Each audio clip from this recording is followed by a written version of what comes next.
প্রত্যেক নবীকে আল্লাহ তাআলা একটা গ্রুমিং, একটা ট্রেনিং সেশনের মধ্য দিয়ে নিয়েছেন। সেটা কি? সেটা হচ্ছে সবাইকে আল্লাহ তাআলা শেফার্ড হিসেবে কাজ দিয়েছিলেন, রাখাল হিসেবে।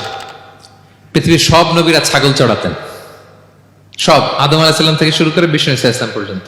He started his first career as a shepherd. সুবহানাল্লাহ। ওনার প্রথম ক্যারিয়ার উনি রাখাল হিসেবে শুরু করেছেন।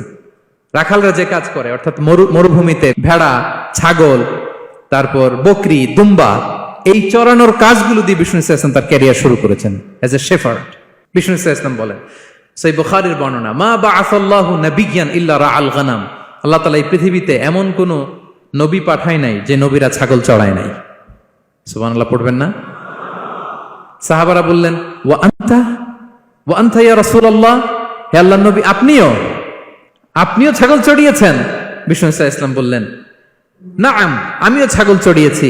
ওয়া কুনতু আরআহা আলা কারারিত লি আহলি মক্কা। আমি অল্প কিছু মজুরির বিনিময়ে, অল্প কিছু টাকার বিনিময়ে, সামান্য কিছু পারিশ্রমিকের বিনিময়ে মক্কার লোকদের ছাগল চড়িয়ে দিতাম। সুবহানাল্লাহ পড়েন।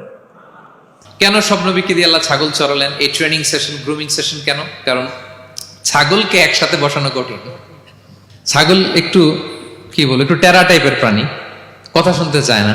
ধরেন যে সারা সপ্তাহ আপনি খুব ব্যস্ত, একদিন সুযোগ পাইছেন সপ্তাহে যে আজকে আমি ফ্রি আছি, যাই পুকুরে যাই, আমিও গোসল করি, ছাগলটারও গোসল করাই।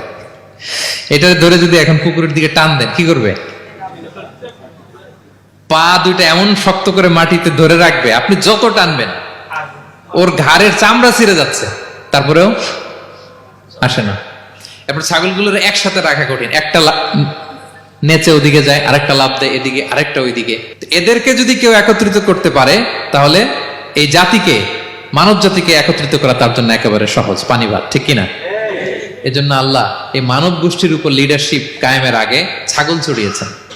এবং যারা মরুভূমিতে ছাগল চড়ায়, যে শেফার্ড গুলো, যেই রাখাল গুলো, তাদের অনেক শক্তিশালী হইতে হয়। গায়ে শক্তি না থাকলে ছাগল চড়ানো যায় না, কিন্তু লাঠি নিয়ে হই হই করে পিছনে দৌড়াইতে হয়, নেকড়ের ছোবল থেকে ছাগলগুলোকে রক্ষা করতে হয়, বাঘ, নেকড়ে এগুলো থেকে বাঁচাইতে হয়। তার মানে এটা করার মধ্য দিয়ে এই জাতিকে কিভাবে জাহান্নামের আগুন থেকে বাঁচাবে, নবীদের ওই ট্রেনিং হয়ে যায়। সুবহানাল্লাহ।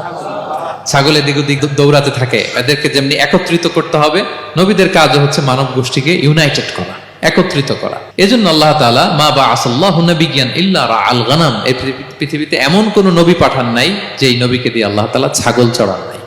সব নবীর মধ্যে এটা কমন।